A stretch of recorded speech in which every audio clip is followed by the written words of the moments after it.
CTM తిరునాల ఇది చాలా hot గురు. First కోలాటం చూద్దాం.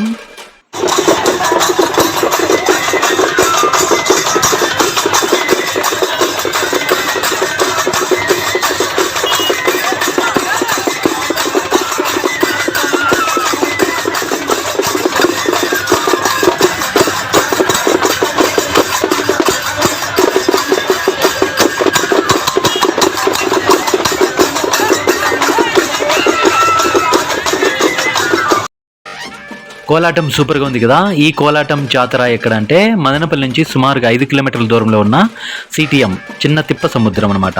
సో ఇక్కడ జరుగుతుందనమాట గంగమ్మ జాతర. కరెక్ట్గా 4 రోజులు జరుగుతుంది ఈ జాతర. అసలైతే చుట్టుపక్కల గ్రామాల నుంచి ప్రజలంతా కూడా ఇట్లా ఎడ్ల బండ్లు కట్టుకొని అమ్మవారికి అభిషేకం చేసి పోతారు. చాలా చాలా అద్భుతంగా జరుగుతుందనమాట. అసలు ఇసుకేస్తే రాలనంత జనం అయితే ఉంటారు. ఫుల్ జనాలు ఉంటారు. అసలు మనము నడవడానికి కూడా ప్లేస్ అనేది ఉండదు.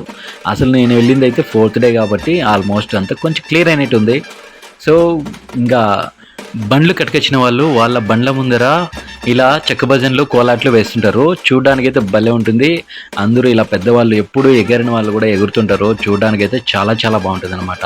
80s 90sలో అయితే ఎడ్ల బండ్లు కట్టుకొని వచ్చేవాళ్ళు అనమాట. ఇప్పుడైతే అంతా అప్డేటెడ్ కదా. సో అంతా ఎక్కడ చూసినా కూడా ట్రాక్టర్లు ఉన్నాయి.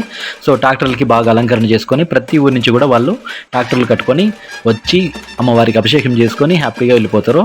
సో ఇంకా చిన్నపిల్లలు మన ఫ్యామిలీతో వచ్చినట్లయితే ఇంకా మన పని అయిపోయింది. ఎందుకంటే కొంచెం క్యాష్ ఎక్కువ పెట్టుకొని వస్తే సో మనం అక్కడ ఉండగలము, లేదంటే లేదు. సో ఇక ఎక్కడ చూసినా కూడా ఇక బ్యాండ్ సెట్లు అంట, కోలాట్లు, చెక్క భజనలు ఫుల్ హడావిడిగా ఉంటుంది. అసలు కోలాటం వేస్తుంటే వాళ్ళు వాంచుతుంటే మాత్రం చాలా చాలా వినడానికి అయితే భలే ఉంటుంది. సో ఇక్కడ గుడి ముందర అయితే టెంకాయలు ఉంటాయి. ఇట్లా టెంకాయలు తీసుకొని ఇంక లోపలికి వెళ్ళి మనం అమ్మవారికి అభిషేకం చేసుకోవచ్చు. ఫుల్ రష్ అయితే ఉంటుంది. కొంచెం జాగ్రత్తగా వెళ్ళాలి. పిల్లలతో వెళ్ళినట్టయితే మనం వాళ్ళ చెయ్యి ఎక్కడ కూడా వదలకుండా వెళ్తేనే మంచిదే, లేదంటే తప్పిపోతారు. ఇంకా వాళ్ళకి కావాల్సిన మెటీరియల్స్ అన్నీ ఇక్కడ ఉంటాయి. వాళ్ళు ఆడుకోవడానికి పాడుకోవడానికి అన్నీ సమస్తం ఇక్కడ సిద్ధం. దీన్ని చూస్తుంటే మాత్రం నువ్వు నాకు నచ్చావు సినిమా గుర్తొస్తుంది. ఆ బ్రహ్మి కామెడీ ఇలాంటివి చూపించడం వల్ల పిల్లలకి మంచి ఆహ్లాదాన్ని ఇచ్చినట్టు ఉంటుంది. సో కుటుంబ సమేతంగా వెళ్ళి పిల్లలతో జాగ్రత్తగా ఉంటూ అన్నీ చూసుకొని హ్యాపీగా రావచ్చు. సో ఇదంతా కూడా మనకు మరుపురాని అనుభూతులుగా ఎప్పుడు మనలో మిగిలిపోతూ ఉంటాయి. సో ఇలాంటి జాతరలకి వెళ్ళండి, ఎంజాయ్ చేయండి, హ్యాపీగా ఉండండి. Thank you.